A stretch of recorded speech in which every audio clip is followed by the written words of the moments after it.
Prabowo bisa menang di Pilpres tahun 2024, tapi syaratnya berat. Dalam banyak survei, Prabowo Subianto sering berada di urutan pertama sebagai kandidat capres tahun 2024. Menteri Pertahanan Kabinet Presiden Jokowi ini sudah sangat berpengalaman mengikuti Pilpres sebanyak 3 kali. 1 kali sebagai cawapres bersama Megawati, kemudian menjadi capres pada tahun 2014 dan tahun 2019. Sayangnya, 3 Pilpres yang diikuti Prabowo semuanya mengalami kekalahan.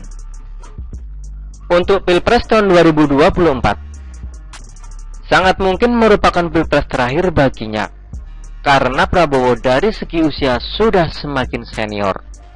Ketahanan fisiknya akan terus berkurang, sedangkan Indonesia mempunyai wilayah yang sangat luas dan jumlah yang sangat banyak. Pilpres tahun 2024 bagi Prabowo merupakan peluang emas dan mungkin peluang terakhir.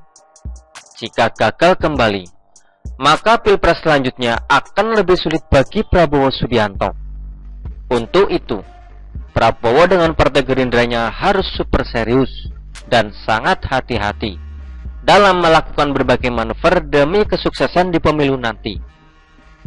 Pilpres tahun 2024 nanti, lawan Prabowo tidak kalah tangguhnya dibanding Pilpres sebelumnya.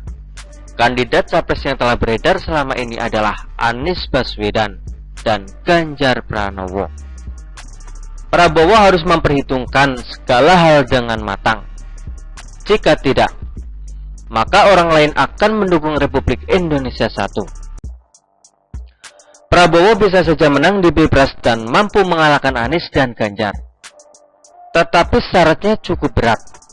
Saya setuju dengan pendapat orang ini, karena cukup logis dan sesuai dengan fakta politik yang ada.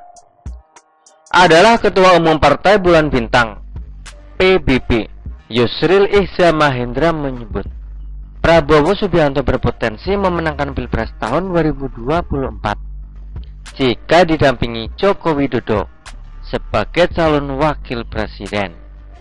Jika didampingi Jokowi, Prabowo bisa mengalahkan nama-nama tenar sekaliber Anies Baswedan hingga Ganjar Pranowo.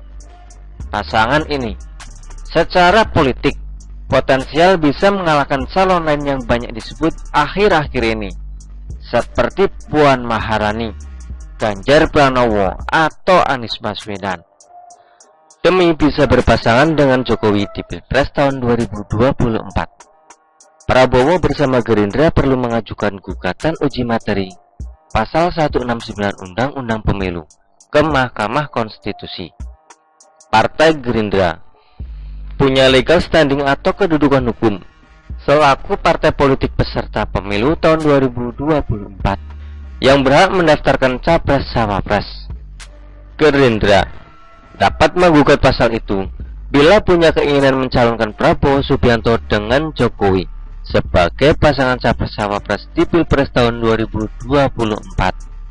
Untuk mewujudkan Jokowi jadi cawapres Prabowo tentu sangat sulit. Pertama, harus ke Mahkamah Konstitusi dulu. Kedua, apakah Jokowi bersedia? Ketiga, harus izin ke Megawati, PDIP, sebagai partai yang menaungi Jokowi. Tahapan yang sangat berat tentunya. Jika Jokowi tidak bisa jadi cawapres Prabowo, maka harus mencari cawapres yang benar-benar memberikan kontribusi besar dan nyata dalam pemenangan Pilpres tahun 2024. Begitulah kura-kura. Artikel ini diambil oleh siwo.com dan ditulis oleh Adin. Bagaimana menurut Anda?